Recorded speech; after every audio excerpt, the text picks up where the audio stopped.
시청자 여러분 안녕하십니까? 뉴스7 신유만입니다.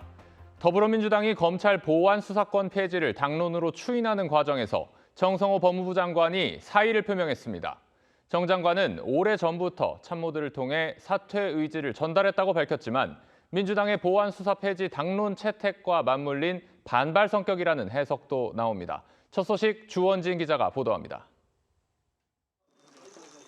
더불어민주당은 어제 의원총회에서 검찰의 보안 수사권 폐지를 골자로 하는 형사소송법 개정안을 당론으로 채택했습니다. 첫 번째는 수사기소 분리 원칙을 유지하고 검사의 직접 수사를 금지하겠다는 것입니다. 민주당의 방침이 확정된 이후 정성호 법무부 장관의 사의 표명설이 불거졌습니다. 정성호 법무부 장관은 오늘 대통령에게 직접 이야기는 안 했으나 사퇴 의지는 오래전부터 참모들을 통해 전달했다는 입장을 밝혔습니다. 또 더 할 의지가 없다며 당에 가서 중심을 잡는 게 더 의미 있는 일 같다고 했습니다. 정 장관은 그간 1%의 억울한 사람이 없게 하는 것이 검찰 제도의 존재 이유라며 최소한의 보안 수사나 정권 송치 부활을 대안으로 주장해 왔습니다. 그 1%의 그 억울한 사람들 없게 하는 게 검찰제도 존재 이유 아니겠습니까? 피해자들이 억울하지 않게 하기 위해서 여러 가지 주장을 하는 겁니다. 법조계에선 이번 사의 표명이 민주당의 보안 수사권 폐지 당론 확정에 따른 책임과 재고 촉구 차원이라는 해석이 나옵니다. 청와대는 정 장관의 사의 표명에 대해 공식 입장을 아끼고 있지만 형소법 개정안 처리와 10월 중대범죄수사청 공소청 개청을 앞두고 사의를 반려할 가능성이 거론됩니다. TV조선 주원진입니다. 정 장관은 민주당이 보안 수사권 폐지를 당론으로 강행 추진하자 법무부 내부 회의에서 답답한 심정을 토로하며 직무를 이어갈 뜻이 없다고 밝힌 것으로 저희 취재 결과 확인됐습니다. 검찰 해체에 이어 보안 수사권 문제까지 쟁점이 되면서 거취에 대한 고민이 깊었던 것으로 보입니다. 전정원 기자가 단독 보도합니다. 보안 수사권 폐지로 억울한 피해자가 생겨선 안 된다며 신중한 검토를 거듭 당부했던 정성호 법무장관이 사의를 전한 건 이틀 전입니다. 폐지됐을 때 나올 수 있는 우려 사항들을 충분히 보완해갖고 확실하게 그 대안을 만들어줘야 된다.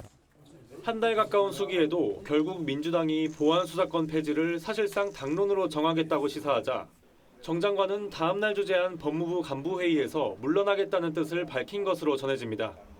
정 장관은 이날 회의에서 안전장치 없이 보안 수사권을 폐지할 경우 사회적 약자 보호에 문제가 생길 수 있다는 취지로 답답함을 토로한 것으로 전해졌습니다. 한 법무부 관계자는 피해자 중심주의를 강조해온 정 장관 지론이 민주당 강경파에 의해 결국 꺾이면서 절망감이 컸던 것 같다고 했습니다. 지난해부터 검찰개혁 문제를 둘러싸고 당 안팎의 강경파와 각을 세워온 정 장관은 지난달 초에도 사의를 밝힌 것으로 알려졌습니다. 정 장관 측 관계자는 공소청, 중수청 설치법이 통과되던 올해 초부터 거취를 고민한 걸로 안다고 했습니다. 특히 전당대회를 앞두고 보안 수사권 문제로 당 내용이 극심해지는 모습에 무력감이 커졌다는 해석이 나옵니다. 정 장관이 회의에서 사의 표명을 한 다음 날 민주당은 보안 수사권 폐지를 당론으로 확정했습니다. 더는 좌고우면할 시간이 없습니다. 검찰 개혁의 대장정에 마침표를 찍겠습니다. 민주당은 사의 표명이 전해진 뒤에도 보안 수사권 폐지를 흔들림 없이 추진하겠다고 밝혔는데 형사소송법 개정안을 다음 주 법사위를 거쳐 본회의까지 통과시킬 예정입니다. TV조선 전정원입니다. 정성호 법무장관이 보안 수사권 폐지 당론 채택 직후에 사의를 표명하자 국민의힘은 이재명 정부 레임덕의 신호탄이라고 비판했습니다. 민주당의 입법 속도전으로 정부와 여당 간에 심각한 엇박자가 드러났다는 겁니다. 검찰 내부에서는 정 장관이 책임 회피를 택했다는 목소리가 나왔습니다. 장윤정 기자가 취재했습니다. 국민의힘 장동혁 대표는 정성호 장관의 사의 표명에 범죄 현장을 지켜본 자의 마지막 양심이라고 했습니다. 강성 지지층만 무섭고 국민은 두렵지 않냐며 민주당의 보안 수사권 폐지 입법 속도전을 직격했습니다. 정점식 원내대표 역시 신중론을 펴온 정 장관의 사의와 민주당의 당론 채택을 두고 정부의 패배이자 여당 강경파의 완승이라며 이재명 정부 레임덕의 신호탄이라고 주장했습니다. 야권에선 정 장관이 대통령에게 거부권 행사조차 건의하지 않은 채 사표를 던졌다며 비겁하다는 책임론도 제기됐습니다. 비겁하게 사표 던지고 나몰라라 할 것이 아니라 대통령에게 거부권 행사를 공개적으로 건의하며 끝까지 맞섰어야 했습니다. 개혁신당 이준석 대표는 정 장관이 향후 공소 취소까지 이어질 검찰개혁의 책임을 피하려는 거라고 주장했고, 법무부 장관 출신인 무소속 한동훈 의원도 도망간다고 책임이 없어지진 않는다고 직격했습니다. 정 장관의 사의 표명을 보는 검찰 내부 시선 역시 비판적입니다. 한 검찰 간부는 정 장관이 문제 해결보다 회피를 택해 아쉽다며 결국 정치 생명을 걸고 검찰을 지킬 생각은 없었던 거라고 비판했습니다. 또 다른 검찰 간부도 국민 앞에선 입 바른 소리만 하다가 뒤로는 민주당 강경파의 주장을 그대로 따르는 행태를 반복했다고 꼬집었습니다. TV조선 장윤정입니다.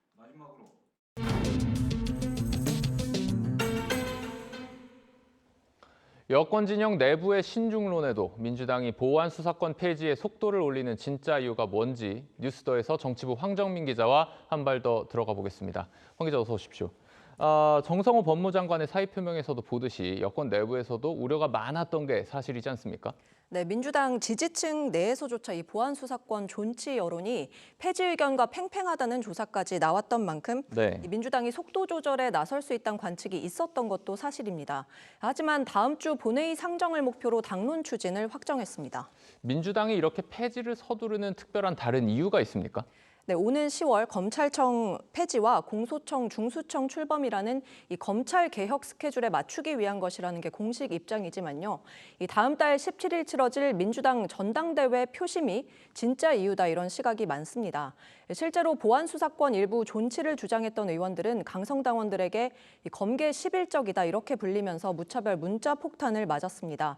사정이 이렇다 보니 당대표 후보들은 너도 나도 이 지지층 표심을 얻으려고 완전 폐지를 주장할 수밖에 없는 상황입니다. 여기에 당 지도부 역시 지금 이렇게 여론이 갈리는 상황에서 이 전당대회가 검찰개혁 논란이 쟁점화되는 걸 피하기 위해서 속도를 내고 있다는 건데요.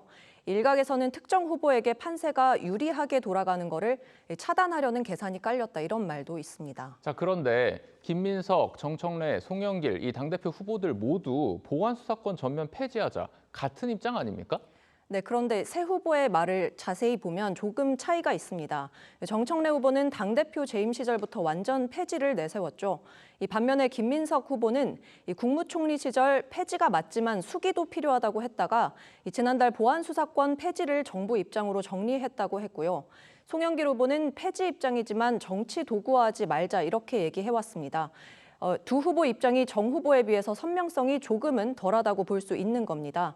김 전 총리 당권 도전이 가시화할 무렵 이 정성호 법무장관이 한 차례 사의를 표했던 것도 여권 내부 이런 분위기와 무관치 않았던 걸로 보입니다. 네, 이 얘기도 해보죠. 최근 김민석 전 총리가 먼저 띄운 이 신천지 개입설, 이게 또 수사랑 맞물리는 상황이 되면서 이 문제를 둘러싼 친명과 친청의 대립이 전당대회에서 가장 큰 쟁점이 됐다, 이런 소식이 있더라고요.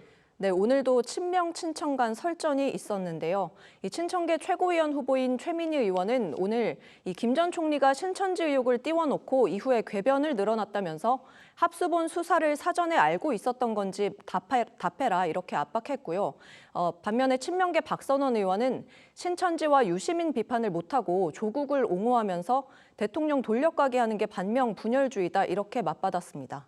이 신천지 의혹을 처음 제기한 건 김 전 총리 측인데 최근에는 정 전 대표 측의 반격도 꽤 거센 것 같아요. 그렇습니다. 김 전 총리 측의 구체적인 근거를 제시해라 이렇게 역공을 피고 있는 건데요. 이 지지층 결집 효과도 노린 걸로 보입니다. 김 전 총리 측은 근거가 있다면서도 일단 숨고르기에 들어갔습니다. 정치권에선 전대전까지 나올 검경 합수본의 수사 기류에 촉각을 세우고 있습니다.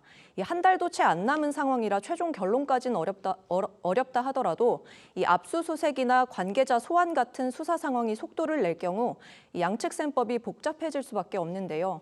이 조직적 경선 개입 정황이 조금이라도 드러나느냐 아니면 이 명확한 정황 근거 없이 지루한 공방만 이어지느냐에 따라서 결과가 좀 달라질 수 있다는 겁니다.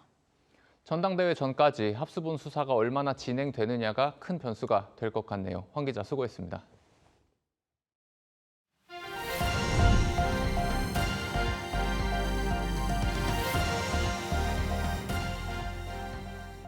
미국과 남미 3개국 순방을 시작한 이재명 대통령이 첫 방문지인 미국 샌프란시스코에서 젠슨 황 엔비디아 CEO 등과 이른바 미국판 깐부 회동을 하며 AI 협력 방안을 논의했습니다. 우리나라가 AI 공급망의 핵심 국가로 도약하겠다는 내용이 담긴 샌프란시스코 AI 선언도 발표했습니다.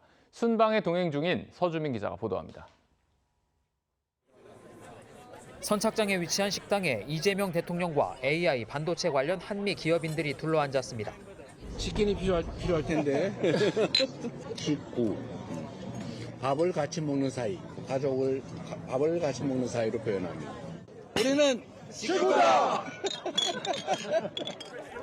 농담이 오가는 분위기 속에 참석자들은 AI 공급망 협력에 힘을 모으자는데 뜻을 같이 했습니다. 우리 부총리께서 밥값은 자기가 된다고 생각하겠습니다. 이 대통령은 앞서 빅테크 기업 CEO들과 개별 면담도 가졌습니다. 샘 올트먼 오픈 AI CEO는 우리의 3대 메가 프로젝트에 대해 세계적으로도 모범적인 사례라고 평가했고, 젠슨 황 엔비디아 CEO는 국가 AI 역량의 중요성을 강조했다고 청와대는 설명했습니다. We are deeply appreciative for everything the Korean people and the Korean government are doing. Korea will be one of the most important countries for AI in the entire world. 이 대통령은 또 현지에서 열린 AI 서밋에 참석해 AI 공급망 핵심 국가로 도약하겠다는 내용 등을 담은 샌프란시스코 AI 선언을 발표했습니다. 세계 최고 수준의 메모리 반도체 경쟁력과 생산 역량을 토대로 신뢰할 수 있는 AI 반도체 생산 기지이자 공급망 파트너가 될 것입니다. 이 대통령은 내일 실리콘밸리에 있는 벤처 투자사 대표들과 만납니다. 우리 스타트업 기업들에 대한 투자 유치 기회를 확대할 수 있는 계기가 될 것으로 기대됩니다.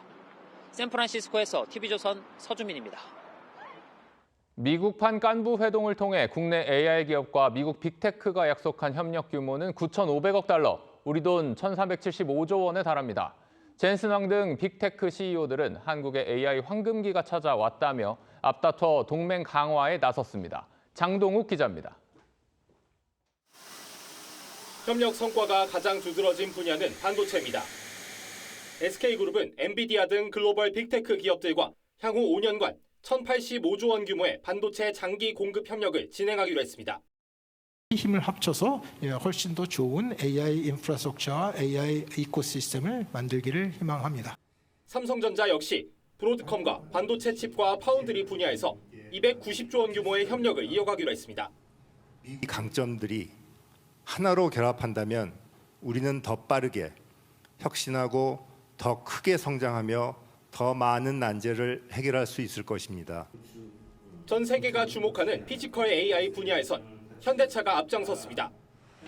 엔비디아와 AI 로봇을 개발 및 검증할 수 있는 표준화된 기반을 공동 구축하고 빅테크들과 자율주행 협력도 이어가기로 했습니다.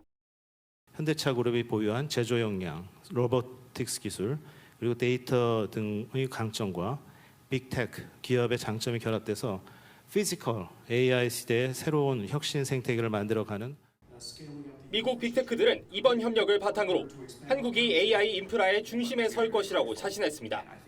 This is an extraordinary time. This is really, truly the golden ages for Korea. And if not for the invention of HBM memory in Korea, NVIDIA wouldn't have been able to invent the supercomputers. 한국에서의 깐부 회동과 삼소 회동 이후 굳건해진 AI 동맹이 이번 샌프란시스코 회동을 통해 그 규모를 확장하고 있습니다. TV조선 장동우입니다. 오늘 참 더우셨죠. 중복인 오늘 대구와 경북, 경남, 전남, 광주 등은 폭염특보 중 가장 높은 단계인 폭염 중대경보가 내려졌습니다. 경남 양산은 낮 최고 기온이 39도를 웃돌았는데 해수욕장은 피서객들로 북적였고 제주에선 온열 질환자가 속출했습니다. 보도에 하동원 기자입니다. 학생들이 바닷물로 뛰어듭니다. 친구들과 함께 물장구를 치며 웃음꽃을 피웁니다. 너무 더웠는데 시원한 물속에 들어가니까 더위가 싹 없어진 것 같아서 괜찮았어요. 찌는 듯한 더위에 해수욕장은 공놀이를 하고 튜브를 타는 피서객들로 하루 종일 북적였습니다. 뜨겁게 내리쬐는 햇볕을 피하려는 피서객들로 해변 파라솔이 가득 찼습니다. 백사장은 되게 더운데 파라솔 아래 있어가지고 되게 시원한 것 같아요. 중복인 오늘 경남 양산의 낮 최고 기온이 39.1도까지 오른 것을 비롯해 대구와 경북, 경남, 전남, 광주 등엔 폭염특보 3단계 중 최고 단계인 폭염 중대 경보가 내려졌습니다. 지열까지 더해진 비닐하우스는 내부 온도가 50도를 넘으면서 농민들은 작업할 엄두도 내지 못했습니다. 가만히 있어도 땀이 줄줄 나요. 그러니까 사우나에서 일하는 느낌이 나고. 18일 연속으로 열대야가 이어진 제주도에선 온열 질환자도 속출했습니다. 지인이 같이 달리기 하다가 옆에 사람 쓰러졌다고 신고가 들어온 거예요. 말에 대답 못하는 것 같다. 기상청은 다음 주 초 장마가 끝나면 폭염과 열대야가 더 기승을 부릴 것으로 전망했습니다. TV조선 하동훈입니다. 찌는 듯한 더위에 식당과 마트엔 보양식을 찾는 사람들로 온종일 북적였습니다. 중복을 맞아 이열치열 정신으로 더위를 이겨내려는 발길이 이어졌습니다. 김인회 기자가 취재했습니다. 서울의 한 삼계탕집 앞. 아이부터 어른까지 시민들이 노란 우산을 쓰고 순서를 기다립니다. 떼약볕이 내리쬐는 더위지만 이렇게 식당 앞은 보양식을 찾는 시민들의 긴 줄이 이어지고 있습니다. 더운 날에는 오히려 더운 걸 먹어서 그걸 더위를 이겨내자라는 그런 문화가 있기 때문에 삼계탕 먹으러 왔습니다. 김이 모락모락 나는 삼계탕이 자리로 배달되고 시민들은 뜨끈한 국물로 땀을 흘리며 더위를 이겨냅니다. 복 받을 겸 건강도 또 챙길 겸 그래서 왔습니다. 한국을 찾은 17명의 대만인 대가족도 이열치열 문화에 동참했습니다. We came here is because it's very hot outside. So we know it's traditional soup here. So we came here. It's very delicious, amazing. 대형마트도 중복맞이 기획전을 내놓으며 보양식 재료를 사려는 손님들로 온종일 붐볐습니다. 가격이 평상시보다 많이 싼 것 같아요. 밖에서 먹는 것보다는 집에서 먹는 게 괜찮을 것 같아서 마누라하고 우리 마트 가서 한번 닭 좀 사가지고 가자. 최근 10년 새 폭염 시작은 한 달가량 빨라졌고 열대야는 20일가량 길어졌습니다. 깊어지는 여름 속 시민들은 보양식 한 그릇으로 한여름 무더위를 이겨내고 있습니다. TV조선 김인혜입니다. 네, 장윤기 사건의 부실 은폐 의혹을 수사하는 경찰 특별수사단이 오늘 광주경찰청 형사과장을 소환했습니다. 국가수사본부 지휘부로부터 어떤 지시를 받았는지 등이 핵심이었습니다. 수사가 윗선을 향하고 있습니다. 구자형 기자의 보도입니다. 늦은 밤 정장 차림에 마스크를 착용한 남성이 경찰서를 빠져나옵니다. 장윤기 사건과 관련해 본부장 지시사항이라며 광주경찰청 강력계장에게 살인과 성범죄 분리수사를 지시하는 메시지를 보낸 것으로 알려진 국가수사본부 강력계장입니다. 박성주 본부장이 지시한 적 있어요? 경찰 특별수사단은 최경정 소환 이틀 만에 광주경찰청 형사과장을 참고인 신분으로 불러 조사했습니다. 장윤기 사건 당시 두 사건 수사가 분리되는 과정에서 국가수사본부와 광주경찰청 간 사건 지휘와 보고가 어떻게 이뤄졌는지 확인하기 위해서입니다. 당시 광주 광산경찰서 형사과장이던 박모 경정이 세 차례 병합 수사를 건의했지만 받아들여지지 않았다고 밝힌 데 이어 국가수사본부 강력계장도 병합수사 보고서를 올렸지만 박성주 전 본부장이 반려한 것으로 알려지면서 검찰과 경찰의 수사가 국가수사본부 지휘부를 향하고 있는 겁니다. 분리수사 지시 당사자로 지목된 박 전 본부장은 살인사건 먼저 검찰에 넘기고 성범죄는 추가 수사하라는 취지였다며 수사 방향에 대한 구체적 지시는 내린 적이 없다고 해명했습니다. 하지만 실무자들의 진술이 이어지는 상황에서 수사 확대가 불가피해 보입니다.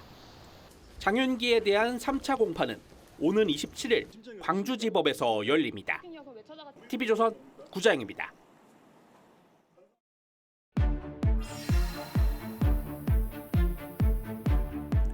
네, 정치 브로커 명태균 씨에게 여론조사를 제공받은 혐의로 기소된 김건희 여사의 상고심 선고가 연기됐습니다. 대법원이 사건을 전원합의체에 회부하기로 한 건데요. 오세훈 서울시장이 여론조사비 대납 의혹으로 1심에서 당선 무효형을 받은 바로 다음 날 결정된 것이라 법조계에서는 다양한 해석이 나오고 있습니다. 사회부 법조팀 류태영 기자와 따져보도록 하겠습니다. 네, 류 기자, 당초 어제 선고 예정이었어요. 그런데 전원합의체로 넘어갔습니다. 이유가 뭔가요? 네, 한마디로 여론조사 의혹 관련 사건들의 하급심 판단이 서로 충돌하면서 이 대법원의 신중 모드에 들어간 겁니다. 앞서 특검의 의견서 제출과 오세훈 시장의 1심 유죄 판결이 이어지며 선고가 연이어 미뤄졌었는데요. 대법원 관계자는 하급심 판단이 엇갈리는 상황에서 핵심 법률 쟁점을 선제적으로 정리하려는 취지라고 했습니다. 김 여사 사건만 서둘러 판단하기보다는 향후 재판들과의 판결 모순을 막고 이 통일된 기준을 먼저 세우려는 보관이 아니냐 이런 분석이 나옵니다. 네, 하급심 판단이 제각각이라는 건데요. 왜 윤 전 대통령 부부 판결부터 유무죄가 달라지게 된 건가요? 네, 핵심은 여론조사의 성격입니다. 김건희 여사 재판부는 명 씨의 조사를 자기 영향력 키우기를 위한 일방적인 영업활동으로 보고 무죄를 선고했습니다. 영업활동의 일환으로 피고인 부부를 비롯하여 여러 사람들에게 배포한 것으로 보일 뿐이어서 여론조사 비용 상당의 재산상 이익을 취득한 것으로 볼 수 없습니다. 반면 윤 전 대통령 1심은 명 씨가 전달한 14회 조사에 대해 암묵적 의사합치가 있었다며 유죄를 인정했습니다.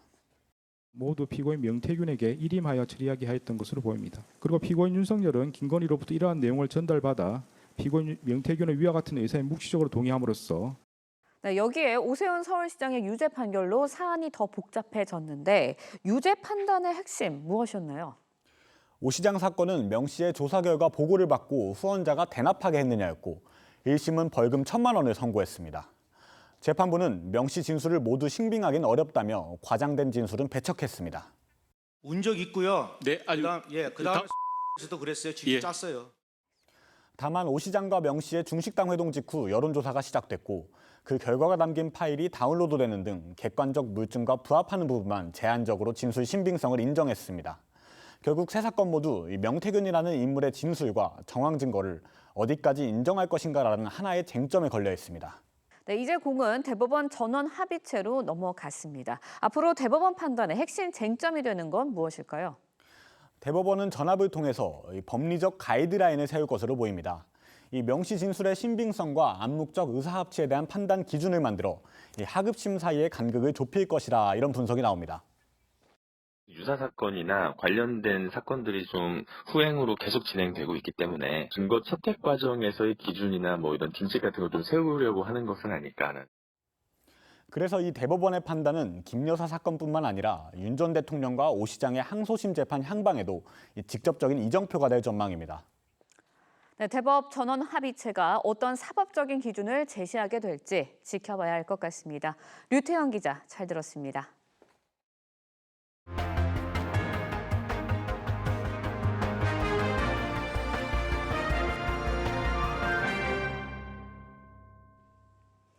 유네스코 세계유산으로 지정된 한국의 갯벌 구역이 더 넓어졌습니다. 충남 서산과 전남 여수, 고흥, 무안갯벌이 추가로 이름을 올렸습니다. 한국에서 처음 열리고 있는 세계유산위원회에서 우리 유산의 확대 등재가 결정돼 그 의미를 더하고 있습니다. 박소영 기자의 보도입니다. 조수의 흐름이 만든 생명의 터전이자 생물 2,400여 종이 서식하는 곳. 한국의 갯벌이 유네스코 세계유산으로 확대 등재됐습니다.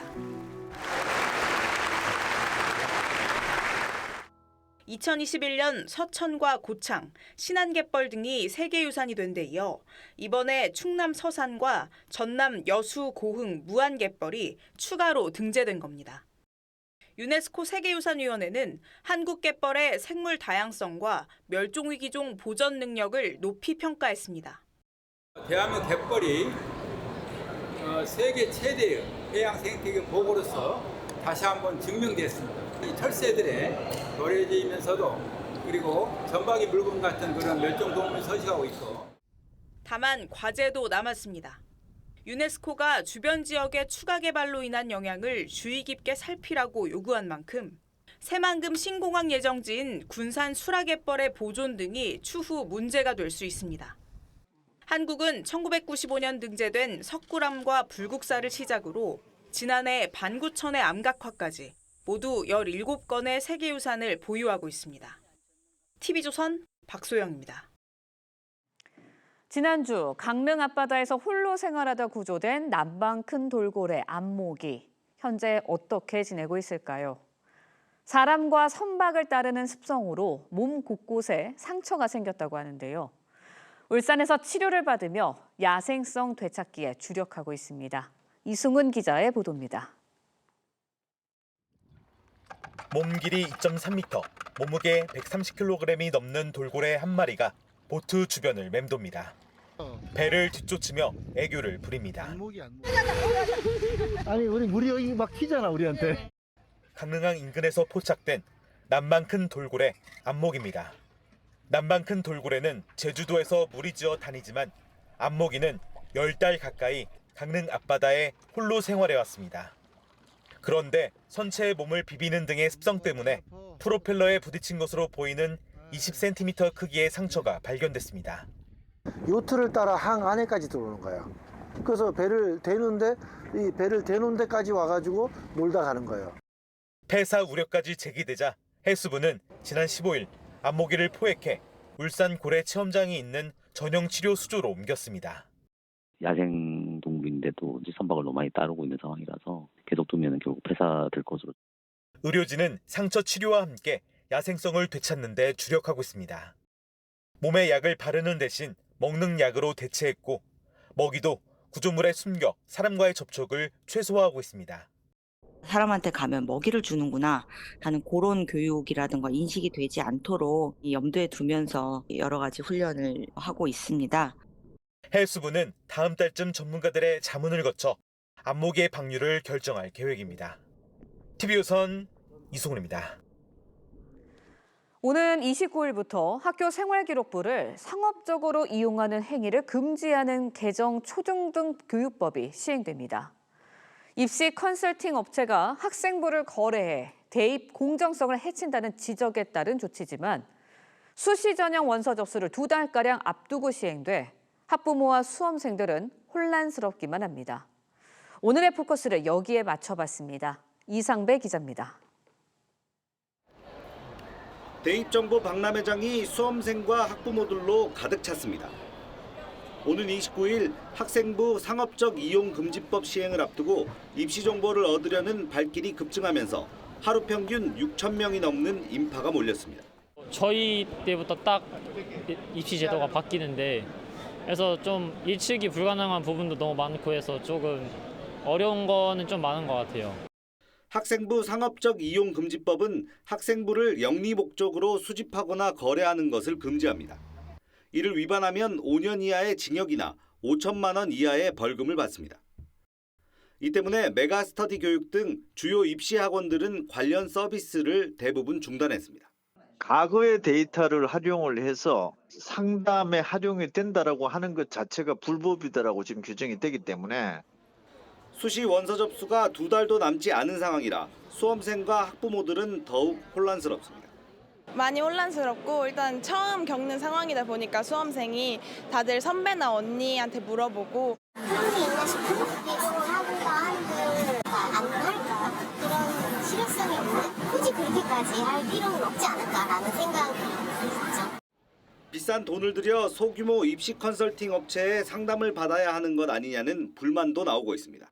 실제 소규모 사설 입시 컨설팅 업체는 법 시행과 상관없이 계속 영업하고 있습니다. 고3은 입시 컨설팅을 기존에 가지고 있는 생기부로 어느 학교를 가는지 그거에 대한 상담을 하는 거라서. 대형 입시 업체의 무료 온라인 서비스 중단이 지역 간 입시 정보 격차를 키울 수 있다는 우려도 나옵니다. TV조선 이상배입니다.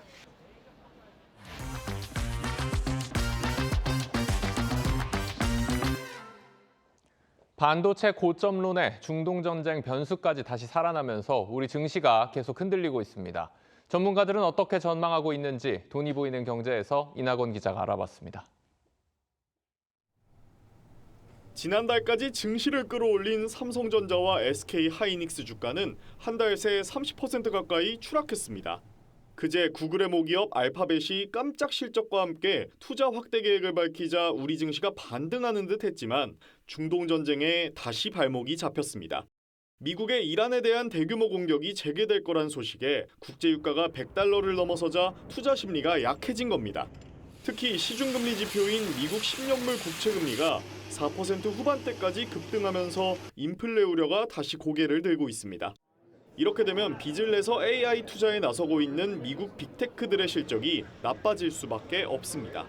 더 못 사주는 거 아니야? 이런 고민들이 생기기 시작하는 거죠. 금리 상승세가 이게 만만히 녹록한 상황이 아니라면 아마존이 채권을 발행했는데 경쟁률이 1.6대 1밖에 안 됐었잖아요. 최근 나흘 동안 순매수로 돌아선 외국인의 움직임도 의미를 부여하기 이르다는 지적도 나옵니다. 외국인이 본격적으로 한국 시장에 대해서 투자를 한다라기보다는 주가가 너무 많이 빠져가지고 리밸런싱이 된 필요가 없어져서 팔 필요가 없는 과정에서 외국인이 순매수를 했었다라고. 전문가들도 반도체 주가가 바닥에 와 있는지 슈퍼사이클이 얼마나 지속될지에 대해선 의견이 갈립니다. 아직은 중반 정도 와 있는 상황이 아닌가. 내년에도 계속 AI 투자를 늘릴 수밖에 없는 구조로 지금 가고 있어서 과연 트럼프 대통령이 그냥 끌고 가면서 선거를 맞을지는. 이게 단순히 실적 하나가 잘 나왔다 이런 걸로 해소가 될 수 있는 부분들이 아니기 때문에 뚜렷한 추세를 나타내기는 힘든 과정으로 보고 있습니다. 반도체 고점론에 대한 의심이 여전하고 중동 전쟁도 안개 속인 만큼 전문가들은 어느 때보다 신중한 투자를 해야 할 시기라고 조언했습니다. TV조선 이낙원입니다. 미국과 이란이 2주 넘게 공방을 이어가는 가운데 트럼프 미국 대통령이 이란과 진지하게 대화 중이라고 밝혔습니다. 합의에 이르지 못하면 군사 행동을 하겠다고 엄포도 놓으면서 이란전 출구 전략을 모색하는 모습입니다. 미국 워싱턴 DC에서 백대우 특파원이 보도합니다. 트럼프 미국 대통령이 백악관 집무실에서 기자들에게 이란전 출구 전략을 설명합니다. 군사 행동과 합의 두 가지 선택지가 있다며 현재 이란과 대화 중이라고 밝혔습니다. I think they are being by far the most serious that we've seen them, but that doesn't mean we get there. We'll see what happens. 대화를 통한 해결을 선호한다면서도 끝내 합의가 불발되면 더욱 강력한 군사 조치를 취할 것이라고 경고했습니다. Probably the easier way, doing what we're doing, and we can take that to a much higher level if we want to. You know, we're prepared to do that, as you know. 트럼프 대통령은 시진핑 중국 주석과 푸틴 러시아 대통령이 이란에 무기를 팔지 않기로 자신에게 약속했다며 만약 두 나라가 지원을 멈추지 않으면 매우 나쁜 일이 일어날 것이라는 엄포도 놨습니다. 미국 입장에서 호르무즈 해협 장기 봉쇄는 부담일 수밖에 없습니다. 트럼프 대통령은 11월 중간선거 때문에 합의를 서두를 생각은 없다고 했지만 선거를 앞두고 눈앞에 펼쳐진 고물가, 고유가 상태가 부담스러운 만큼 전쟁은 여름을 넘기지 않을 것이란 전망에 점차 무게가 실리고 있습니다. 미국 워싱턴 DC에서 TV조선 백대우입니다. 네, 40도가 넘는 폭염과 싸우고 있는 유럽의 산불 상황 갈수록 심각합니다. 프랑스와 스페인에서 산불로 약 20만 명이 대피했고 스페인에서는 국가 비상사태까지 선포됐습니다. 오현주 기자의 보도입니다. 산 봉우리에서 치솟는 자욱한 연기. 화염은 인근 주택들을 집어삼킬 듯이 뻗쳐옵니다. 스페인 수도 마드리드 인근과 아빌라주에서 발생한 산불 3개가 건조한 바람에 합쳐지면서 불길이 더 거세졌습니다. Ya podemos decir para nuestro lamento que es el peor incendio de la historia de la Comunidad de Madrid. 스페인 정부는 이번 산불을 통제 불능 상태로 보고 산불로는 처음으로 국가 비상사태를 선포했습니다. 소방대원 코앞까지 덮쳐온 시뻘건 불길.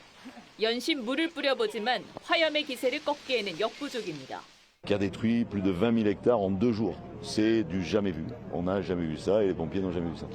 프랑스 남부에서 30여 건의 산불이 동시다발적으로 발생하면서 인근 지역 주민들을 한밤중에 긴급 대피했습니다. En vitesse, on est avec nos parents à 2 voitures et on va remonter justement là vers l'Espar parce qu'a priori il y a trop de monde sur les routes là-bas. 산불로 주민과 관광객 20만 명이 대피한 스페인과 프랑스는 유럽연합에 긴급 지원을 요청했습니다. 올해 유럽에서 산불에 탄 면적이 지난 20년간 연평균 면적을 넘어섰습니다. TV조선 오현주입니다.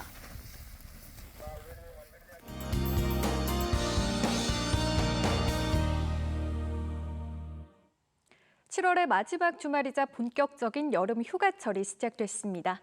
바다를 찾는 피서객들은 한여름 무더위를 날려보내기도 했는데요. 내일도 극한 더위가 이어집니다. 현재 강원 영동을 제외한 전국에 폭염특보가 발효 중인데요. 전남 광양과 영남 일부 지역은 폭염 중대경보가 내려져 있습니다. 한낮 야외 활동은 가급적 피하고 온열 질환에 각별히 유의하셔야겠습니다. 내일 중부지방과 전북, 경북에 산발적으로 소나기가 지날 가능성이 있겠습니다. 적게는 5에서 많게는 50mm가 예상됩니다. 극한 더위는 밤에도 가시지 않겠습니다. 전국 대부분 지역에 열대야주의보를 내렸습니다. 내일 아침 기온 서울과 부산 26도로 오늘과 비슷하겠고요. 내일 한낮 기온 서울 33도, 광주 35도, 대구 37도까지 오르겠습니다. 모레 월요일에는 수도권과 강원도에 소나기가 지나겠고요. 이후로는 본격적으로 더 강한 폭염이 찾아오겠습니다. 날씨였습니다. 7월 25일 토요일 뉴스 7 마칩니다. 내일 뵙겠습니다. 고맙습니다.